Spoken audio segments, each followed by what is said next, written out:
Shalom, folks. Today we're going to read in Yehoshua chapter 11.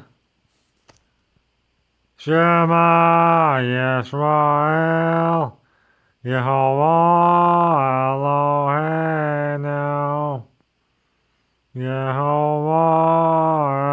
Echad, Baruch Shem Kevod, Malkuto Le'olam Vayed. Hear, O Yisrael, Yehovah your Elohim, Yehovah is one. Blessed be his name, whose glorious kingdom is forever.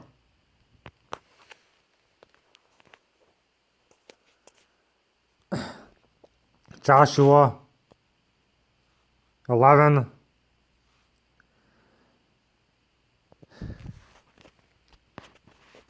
Shut this.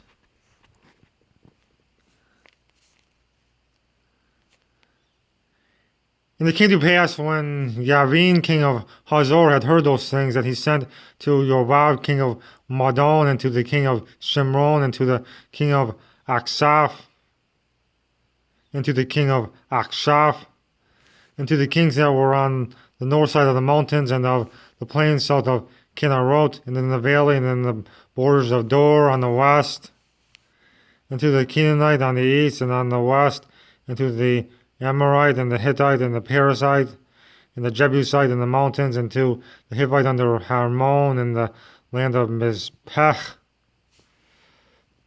And they went out, they and all their hosts with them, much people, even as the sand that is upon the seashore in multitude, with horses and chariots very many. And when all these kings were met together, they came and pitched together at the waters of Merom to fight against Yisrael. And Yehovah said unto Yehoshua, Be not afraid because of them, for tomorrow about this time will I deliver them up all slain before Yisrael. Thou shalt hoe or hamstring their horses, and burn their chariots with fire. So Yehoshua came, and all the people of war with him, against them by the waters of Merom suddenly, and they fell upon them.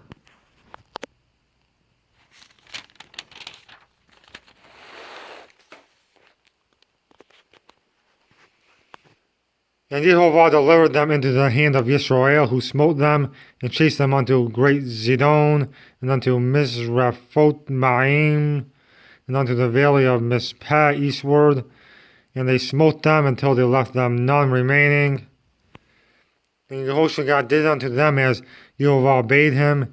He hoed or hamstrung their horses, and burnt their chariots with fire. And Yehoshua at that time turned back and took Hazor, and smote or struck the king thereof with the sword. For Hazor before time was the head of all those kingdoms. And they smote all the souls that were therein with the edge of the sword, utterly destroying them.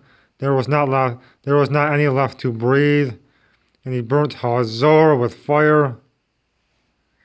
And all the cities of those kings, and all the kings of them, did Yehoshua take, and smote them with the edge of the sword, and he utterly destroyed them, as Moshe the servant of Yehovah commanded. But as for the cities that stood still in their strength, Israel burned none of them, save Hazor only. That did Yehoshua burn. 14. And all the spoil of these cities, and the cattle, the children of Israel took for a prey unto themselves. But every man they smote or struck with the edge of the sword, until they had destroyed them, neither left they any to breathe. As Yehovah commanded Moshe his servant, so did Moshe command Yehoshua, and so did Yehoshua. He left nothing undone of all that Yehovah commanded Moshe. So Yehoshua took all that land, the hills, and all the south country, and all the land of Goshen, and the valley, and the plain, and the mountain of Israel, and the valley of the same, even from the Mount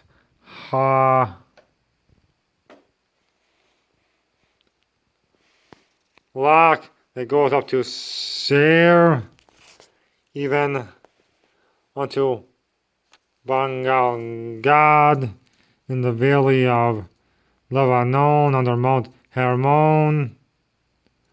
And all their kings he took, and smote them, and slew them. Jehoshaphat made war a long time with all those kings.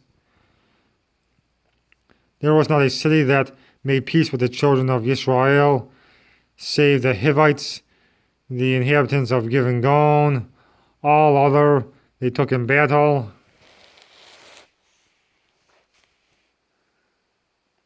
For it was out of Jehovah to harden their hearts, that they should come against Israel in battle, that he might destroy them utterly, and that they might have no favor, but that he might destroy them, as Jehovah commanded Moshe.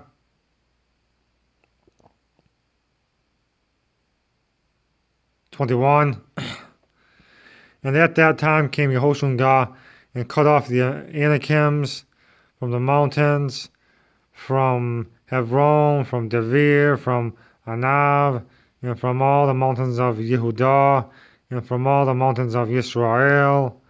Jehoshaphat destroyed them utterly with their cities. There was none of the Anakims left in the land of the children of Israel, only in Gaza, and Gat, and in Ashdod there remained. So Jehoshaphat took the whole land according to all that Jehovah said unto Moshe, and Jehoshaphat gave it for an inheritance unto Israel according to their divisions by their tribes, and the land rested from war.